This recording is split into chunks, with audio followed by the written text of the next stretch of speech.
Bene, eccoci ritornati in studio. Allora, Nicolò Vettorazzo, a te il compito di rispondere al punto interrogativo di Rudy Cavinato di Indipendenza Veneta.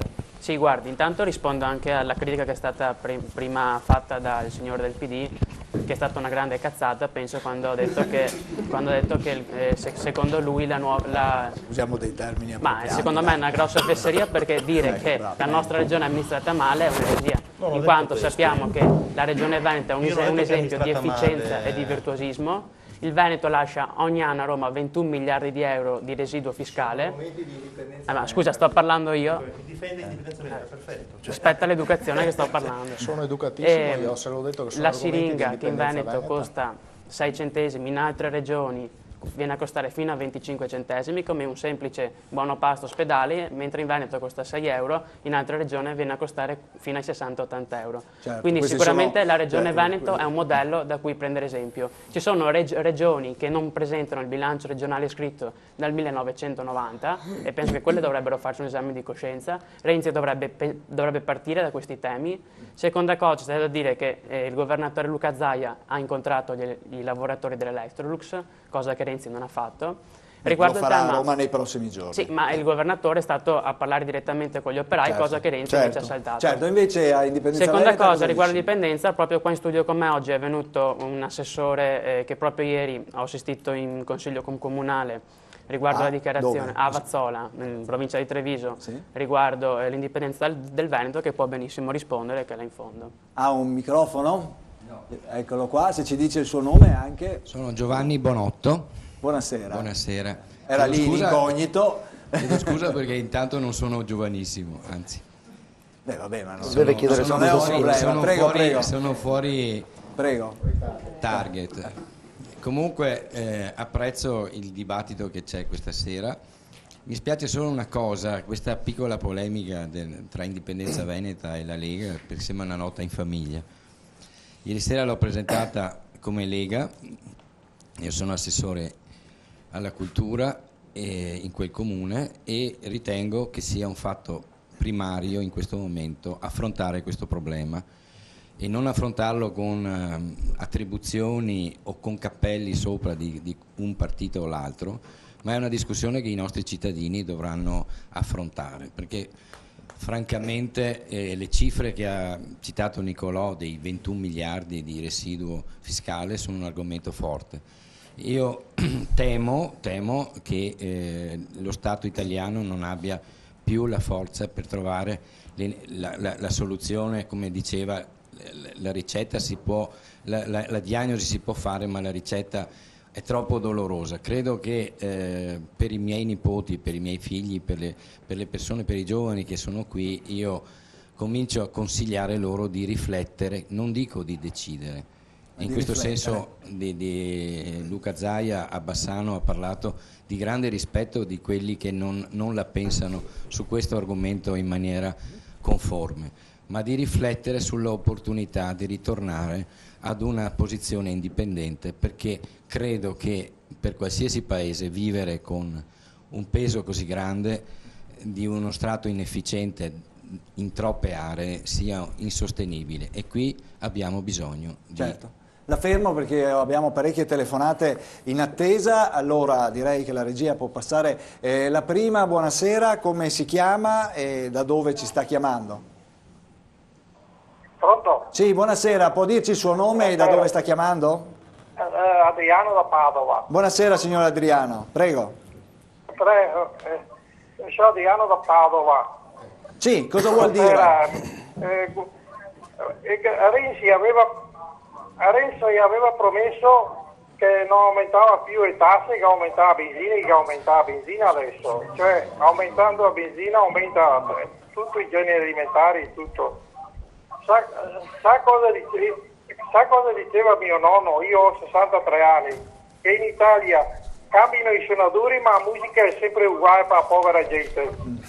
Bravo. Ecco.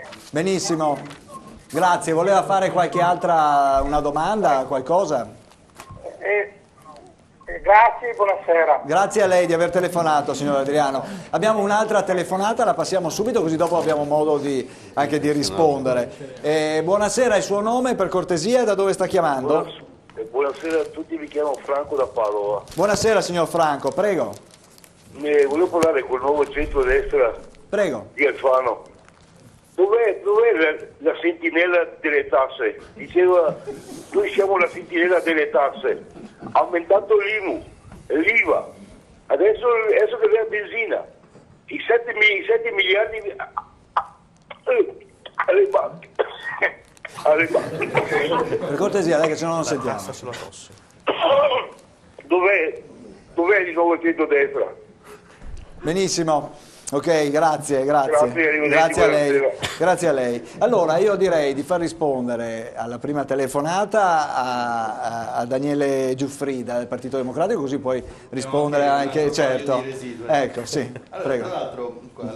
Allora, invito tutti quanti a essere brevi, perché abbiamo anche degli ospiti che devono ancora aprire bocca. Prego.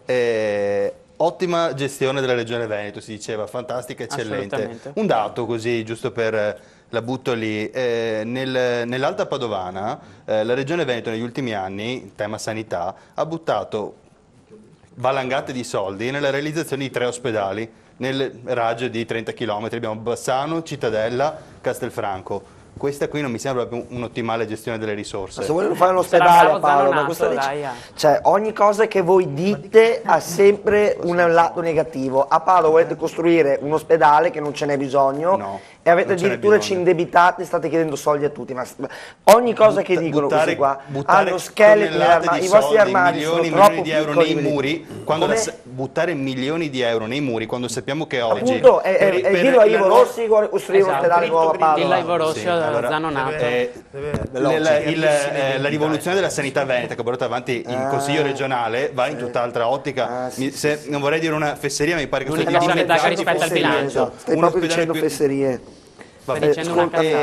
Grazie per la lezione. Per do quanto altro riguarda se vuoi. invece l'indipendenza del Veneto, ricordo adesso la signora Pupato credo che sia Chi? Pupato chi? È il metodo Grillo qua il giovane. Esatto, Proprio come peggio. Grillo con Renzi. Sono Sbaglia peggio, il partito, peggio non deve di stare te con e di lui Mauro, messi deve, assieme, siete deve venuti qua iscriversi nel partito di a Casaleggio. Il Ma signorino. cosa dici? Ma Grillo non sbaglia niente. Dai, Siete non voi facciamo delle polemiche sterili che non Sì, portano niente a casa, non ci vogliono capiscono insegnare a niente. noi Dai. provocatore, Parliamo, siete fuori dalla storia. I Per popolari. piacere, dai. Siete popolari, vi comportate come Casaleggio e compagni.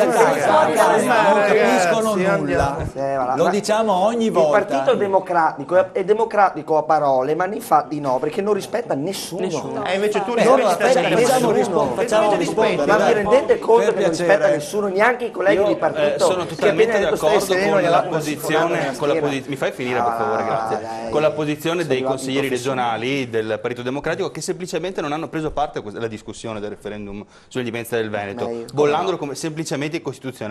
Punto, qua chiudiamo la faccenda. Parliamo di una cosa che non ha. Noi crediamo insomma nell'unità dell'Italia e stiamo lavorando per un governo per far uscire il paese dalla crisi, non in queste fesserie insomma. E 21 miliardi di euro di residuo fiscale dove li lasci? Nessuno mi scusi perché il progetto per l'indipendenza del Veneto è un progetto serio, è un progetto fattibile e non è assolutamente anticostituzionale. Leggiti la Costituzione, sia l'articolo 5 ma leggiti anche l'articolo 10. E se vogliamo dire di anticostituzionalità, qua la Costituzione viene disattesa ogni minuto. Ogni minuto viene disattesa. Rudy ti fermo che volevo fare rispondere anche Cesare Chiurato al telespettatore che diceva dov'è il controllore delle tasse, cos'è che diceva? La sentinella delle tasse. Allora, noi con Renzi, che siamo qui al governo, se Renzi domani, nei prossimi giorni, non so, per quanto riguarda la benzina, non possiamo dare, come dicevamo prima, la colpa a Renzi, perché sinceramente sono cose fatte prima. Quindi come se io dovessi entrare sempre in fianco a lui. se io dovessi entrare adesso a fare l'assessore su un sindaco, su un comune dove c'è già stato per 5 anni un altro assessore e ha fatto un lavoro, io cerco di portarlo avanti in base anche a quello che trovo. Adesso troviamo queste cose qua, cercheremo ovvio di risolvere. Io che sono un libero professionista sono il primo a dire per me non va bene che la benzina sia aumentata, sono il primo che era con i forconi o col 9 dicembre, perché Cittadella è partito da 7 persone e è riuscito veramente ad evolversi in una maniera migliore in tutti i comuni, perché Bassano è cresciuto dopo e poi è riuscito a crescere, Loreggia e tutti gli altri posti. Cittadella è stato un esempio e io c'ero. Se non c'è più il presidio Cittadella, c'è un semplice motivo, c'è ancora, lo so perché il 2 marzo sono là anch'io. Intanto lo so che c'è. Teniamo conto che dalle 400 persone che eravamo, perché io c'ero, adesso se voi siete andati siamo in 50. Perché? Perché? Dai, forse 100. Perché c'è questo problema qua? Perché ci sono state delle persone che sono entrate a contatto con dei politici, cosa che non si doveva fare. Quindi abbiamo dato un altro esempio brutto ai cittadini. Bene, io sono e vorrei entrare nella politica sia territoriale, e si spera di poter fare qualcosa. Ovvio che siamo i primi a dire facciamo dei passi. Soprattutto, vedo anche dei giovani qua, miei colleghi, molto agguerriti. Io ho molta cattiveria dentro, ma mi sto veramente tenendo. Quello che farei io è sicuramente dare spazio ai giovani, contribuire alla scuola. Ho perso la voce, pensa te. Per le tasse io sono il primo che potrebbe abbassarle e direi subito di abbassarle, soprattutto perché l'ho partita io da 7 anni. Sentiamo Roberto Bettuolo cosa ha da dire, che sicuramente qualcosa possiamo aggiungere, no? Il dibattito adesso. Siamo ritornati su un tema ricorrente nelle campagne elettorali, quello del fisco. Certo, Renzi ne ha parlato, c'è da fidarsi. Guardi, Renzi è stato rapidissimo nella sua ascesa e si gioca tutto il suo essere al governo in un punto, nella questione economica. Se lui ha la capacità di far ripartire l'economia subito, perché lui è quello della persona subito, tutto il resto sarà di corollario, servirà. Però se non parte l'economia, sulle cose che ha detto immediatamente lui va a casa, secondo me. Perché è talmente alta l'urgenza, lui è venuto qua in Veneto, che qua probabilmente ci sono poche parole, si chiedono i fatti, gente abituata a lavorare, siamo in una situazione in cui la gente si suicida e se lui non sa dare a queste risposte immediate, lui non va avanti. Questa è la mia opinione. E ha promesso il taglio del cuneo fiscale del 30% di IRAP. È vero che parla di tagli alla spesa, è vero adesso c'è anche tutta la questione del pagamento dei debiti della pubblica amministrazione, siamo su 60 miliardi e siamo già si parlava di 100 miliardi di euro, per cui un valore immenso. O lui effettivamente riesce a toccare 2 o 3 punti chiave e far ripartire l'economia, altrimenti secondo me appunto va a casa. C'è un altro punto che forse io mi aspetterei un grande coraggio ed è andare a Bruxelles a sbattere i pugni per la questione dell'espansione dell'offerta monetaria, cioè che la Banca Centrale Europea assumesse un ruolo forte per far ripartire l'economia sull'esempio della Federal Reserve o della Banca di Giappone.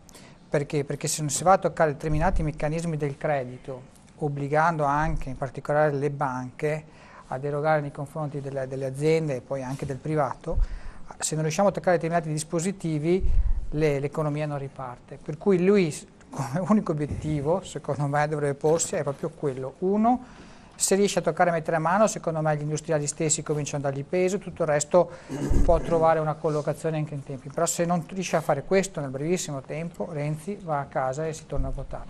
Alessio Zanon, Forza Italia, cosa hai pensato quando hai sentito che Renzi veniva a Treviso? Io voglio essere chiaro come sempre. Allora, Renzi è un incapace, Renzi non durerà.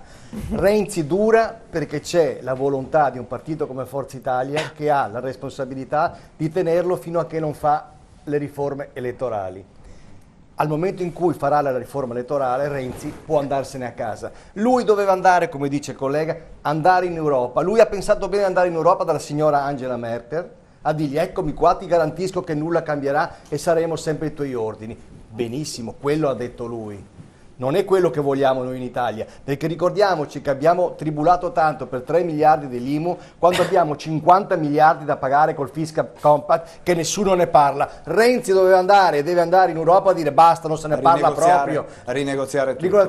Io avrei voluto essere il signor Beppe Grillo e dirgliele tutte quelle che gli ha detto lui, perché era metà del popolo italiano, non sono un grillino che si chiara, gli ha detto quello che pensava il popolo italiano, basta, avete rotto le balle. Perciò detto questo, e mi rivolgo a quei signori che hanno applaudito, grazie, non mollate, perché il nostro destino è legato a voi, non a quei signori che sono chiusi in un palazzo. Perciò facciamo le cose principali per questo paese. 3 cose gli chiediamo al Presidente Renzi, facciamole, dopodiché rimettiamo e chi vincerà comanderà finalmente questo paese. Ma il vostro è un appoggio esterno al governo? Che ruolo è? Noi appoggiamo il Presidente Renzi perché mantenga ciò che ha promesso e ha patuito col Presidente Berlusconi con quella stretta di mano di fare questa benedetta riforma elettorale. Noi lo appoggeremo solo su questo, però io dico sempre ai signori che sono lì di Forza Italia, comportatevi e andate sulle barricate. Scusa però, piccolo Prego. intervento. Fratelli d'Italia, prima ancora che venisse nominato questo nuovo governo, aveva proposto una piccola e semplicissima riforma elettorale che avrebbe di fatto prevenuto la dichiarazione di annullamento da parte della Corte Costituzionale. Fratelli d'Italia aveva proposto una riforma che tra l'altro sarebbe intervenuta proprio su uno dei punti critici del Porcellum, ad esempio chiedendo l'eliminazione delle cosiddette liste bloccate.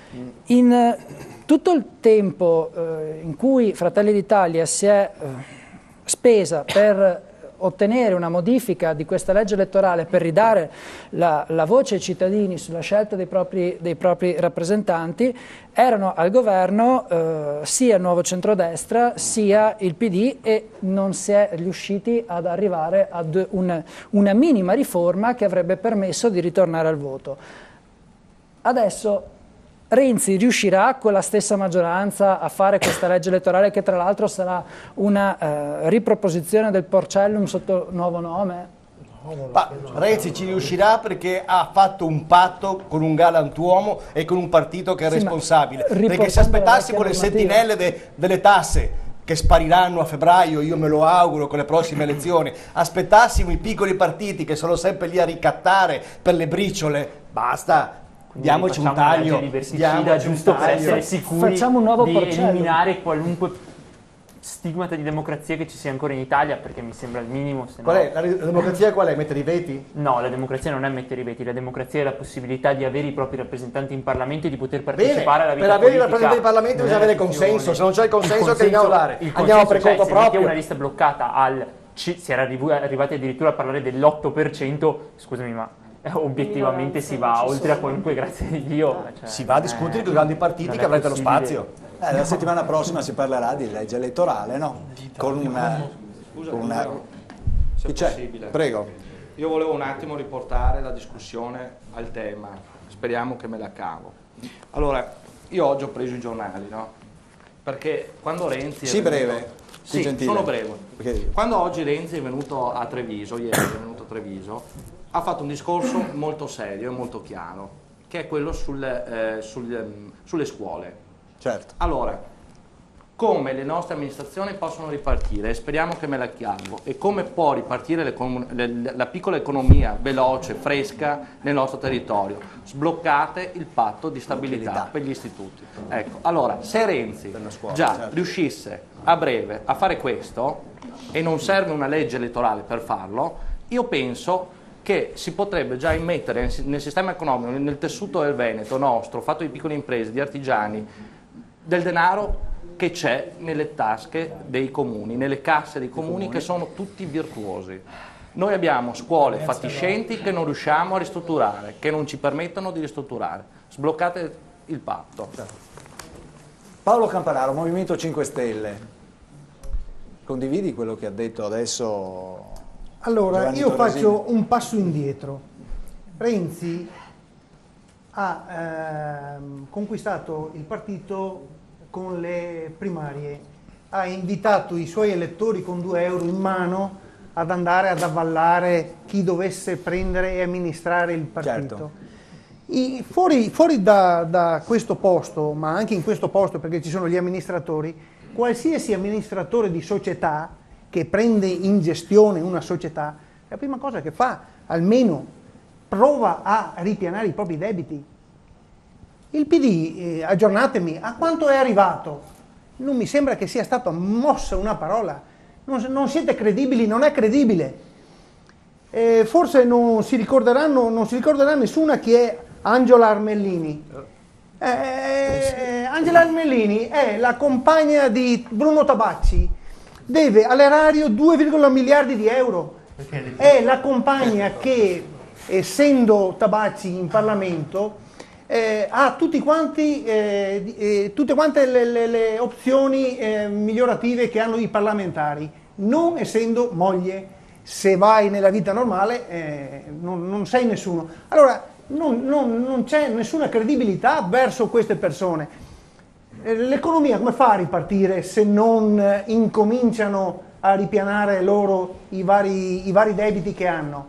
Mi appello al conduttore, spieghi ai presenti, e passatemi presenti ai loro partiti, che sono loro che ci hanno messo in questa situazione, sono loro che gestiscono e portano avanti da 20 anni a questa parte tutta quanta, loro hanno il manico, loro hanno il timone, adesso loro vanno a rifarsi su tutti quanti le contraddizioni che ci possono essere all'interno di un... Certo. Scusami, ma tu sei d'accordo che se sblocchiamo il patto, a Roma votano di sbloccare il patto per i comuni virtuosi? Non può sbloccare niente perché c'è Padoan, ministro dell'economia, non c'è Renzi. Quando c'è da sbloccare il patto è Padoan che va Renzi. Ma ti ha chiesto se sei d'accordo, no? Chi c'è il ministro? Ti sto dicendo. Io ho detto che voi non ce la farete, io sono d'accordo a sbloccare, ma io dico che voi non ce la farete perché avete Napolitano che vi ha messo... Sei pessimista, tu dici non ce la fate. Non ce la facciamo. Il primo ministro oggi è stato in una scuola, ieri è stato in una scuola, il primo ministro ha detto sblocchiamo il patto. È andato lì e cosa ha detto? Sì, ne ha detto di cose. Buono, sentiamo anche Mattia Pizzolo. Meglio salire sui tetti della Camera. Per difendere la Costituzione, sì. Per difendere la Costituzione, sì. Difendere la Costituzione, allora parto subito. Io volevo dire una cosa. Dato che oggi si è fatto gran parlare di Costituzione, e qui farò la persona estremamente impopolare, però mi sembra necessario dire questa cosa. Noi abbiamo un problema e questo problema va affrontato alla radice. Si è detto che la nostra Costituzione garantisce da un lato l'ingovernabilità, perché si è detto che è possibile cambiare 3 governi senza troppi problemi, mantenendo maggioranze piuttosto improbabili. La nostra Costituzione è un qualcosa che ha dei problemi, non è la più bella del mondo, non funziona in molte cose. Renzi parla di cambiare semplicemente l'ultima parte della Costituzione, il titolo quinto, che è stato riformato da poco e che riguarda le competenze regionali, riguarda quel minimo di struttura federale che c'è nel nostro paese, che garantisce ancora alle regioni che sono oggettivamente virtuose di sopravvivere in mezzo allo sfacelo che in questo momento è l'economia italiana. Com'è pensabile fondare un governo su una cosa del genere? Non è pensabile che si facciano delle riforme in questo senso. Le riforme devono riguardare i nodi critici, devono riguardare i principi che fondano la nostra stessa Costituzione, che non garantiscono a questa Costituzione di poggiare su valori democratici. E questa è la questione fondamentale. Poi riguardo al patto di stabilità, scusatemi, ma non ci sono... A me interessa non il titolo quinto, a me interessa i miei soldi che ho nelle tasse del comune, che ci sono, di poterli spendere subito. Ma questa cosa non la possiamo fare perché la Costituzione non ce lo consente di fare. Ho due stabilimenti, due stabili che non sono sicuri e devo metterli a posto. Ho i soldi per metterli a posto, non posso metterli a posto. Però l'articolo 117 della Costituzione ci dice che noi l'articolo 117 della Costituzione ci dice che dobbiamo rispettare gli obblighi europei dove vanno e gli obblighi europei ci dicono che noi non possiamo sforare il patto di stabilità. Insomma, la questione fondamentale è che ci sono dei problemi alla radice. Il patto di stabilità, se si vuole politicamente per gli istituti, certo, si può farlo. Si può farlo. Cosa? Proponete un emendamento alla volta, non proponetene 3 in uno. in cui se si vota uno si danneggia i cittadini con altri due. Noi facciamo degli emendamenti che vengono votati, poi c'è qualcuno che fa emendamenti. Voi fate degli emendamenti. Scusate un momento, volevo dare la parola al professor Casa, non so se lo vedo intento. No, volevo capire dal suo punto di vista, ad esempio ieri appunto Renzi ha parlato di scuola, di investimento nella scuola e appunto della possibilità di sforare, diciamo, dal patto di stabilità. Ecco, secondo lei questo sarebbe sufficiente per poter rimettere un pochino in moto la nostra economia? Ma credo che se facessimo una lista non basterebbe un volume di 1000 pagine di cose da fare. Bisogna distinguere le cose che sono urgenti da fare perché devono portare a un risultato immediato e le cose invece da programmare perché hanno tempi lunghi per ottenere i risultati che siano positivi. Allora, la prima parte è un'emergenza, quindi io prendo dei provvedimenti per riuscire a tamponare delle situazioni che sono critiche. La seconda proposizione è quella di fare dei programmi, quindi la scuola, i cui risultati si vedranno tra 10, 15, 20 anni. Ma sono importanti, quelli sono più importanti delle urgenze in proporzione. Le urgenze sono necessarie perché chiaramente se uno non mette il piatto in tavola non mangia e quindi questa è la immediatezza di quello che sta facendo Renzi. La mia preoccupazione è invece dove trovare le risorse. Allora stiamo sbancando l'ultima banca funzionante in Italia, che è quella delle poste. Questa, depositi e prestiti. Questa è l'ultima banca dove già Letta ci ha messo le mani per salvare l'Italia, quella l'Italia che ci è costata a dir poco 12 miliardi per una fantasia di un politico che ha detto se non abbiamo la compagnia di bandiera andiamo a fondo, e a fondo ci siamo andati con la compagnia di bandiera, perché io non critico le decisioni, cioè propongo i fatti. Portavamo a casa 3.200 miliardi, buono a occhi chiusi, quindi non avevamo nessun rischio, cedevamo una compagnia che era decotta e si prendevano tutto, debiti, crediti, tutto quanto. Non è stato fatto, è stato diviso in due parti, la vecchia società è stata fatta fallire con un danno enorme per tutti gli azionisti e tutti i creditori, salvo alcuni. L'altra è stata rimessa in piedi, ma non essendo in grado di funzionare, perché non ci sono funzionari in grado di far funzionare l'Italia, allora è andata come è andata. Ci hanno messo le mani dentro le risorse perché hanno pescato, in questi governi, hanno pescato in tutte le tasche degli italiani e restava solo questa tasca, no? Questa grande banca che ha le risorse dei pensionati. Ci hanno messo le mani dentro, adesso cominciano a pescare. Quando hanno finito, siccome finirà anche questa perché non è infinita, quando finirà anche questa poi non so dove andranno a pescare i soldi. Allora è come se l'imprenditore avesse dei debiti e andasse in banca a farsi dare dei soldi perché necessariamente le banche sono fatte per questo. Adesso non funziona più così, ma una volta nella leggenda di un tempo le cose come funzionavano queste. Poi siccome non gli bastano perché le sbaglia tutte, vai in un'altra banca e si fa prestare ancora soldi e poi va in una terza, una quarta, una quinta banca finché ne rimane l'una ancora e le ha sbancate tutte. Questi sono i nostri governi precedenti, che sono governi che non sono riusciti a mettere insieme un concetto di azienda. L'Italia è un'azienda, io la faccio funzionare se le risorse che mi arrivano le impiego bene e creo un volano economico. Se invece le sperpero, questa azienda va a fondo. Bene, prima della pubblicità una battuta breve di Daniele Visentini, Indipendenza Veneta. Provo a essere più veloce che posso. Il punto è che ci stiamo dimenticando che attualmente con la moneta che stiamo utilizzando ci costa circa 85-90 miliardi di euro all'anno. L'Italia, che io non credo nell'Italia, per riparare il danno anche dei veneti, perché una volta indipendenti, ma lasciamo perdere, potrebbe semplicemente decidere di nazionalizzare una banca e accedere direttamente alla BCE per portare a casa l'euro col tasso di interesse avvantaggiato, che invece adesso andiamo a comprare degli istituti di credito, e questo passaggio intermedio è quello famoso bot, quando vediamo bot compriamo gli euro perché il nostro debito finisce tutto per acquistare moneta, risparmieremo all'istante dagli 80 agli 85 miliardi di euro all'anno. I soldi non è che non ci sono, è che non c'è neanche la volontà politica, perché tutto quanto è un colluso fra Stato, banche e tutto quello che va all'Europa, e non c'è la volontà di farlo. Per questo anche l'Italia è riformabile, e per questo finché i veneti non si riappropriano della propria sovranità non diventeranno mai padroni anche della loro moneta, che è la prima forma di sovranità. Noi abbiamo ceduto, loro hanno ceduto la prima forma di sovranità nostra, e questo ci costa circa 90-95 miliardi di euro ogni anno, ed è una cosa che va detta. Nessuno parla di nazionalizzare una banca per accedere direttamente alla BCE per portarsi a casa l'euro al tasso di interesse avvantaggiato, senza passare attraverso gli istituti di credito, che la differenza fra un passaggio e l'altro vale circa 80 miliardi di euro, e a voglia ne hai per fare riforme. Benissimo, grazie Daniele. Andiamo in pubblicità, tra qualche minuto torniamo qui a Gioventù Politica, tra poco.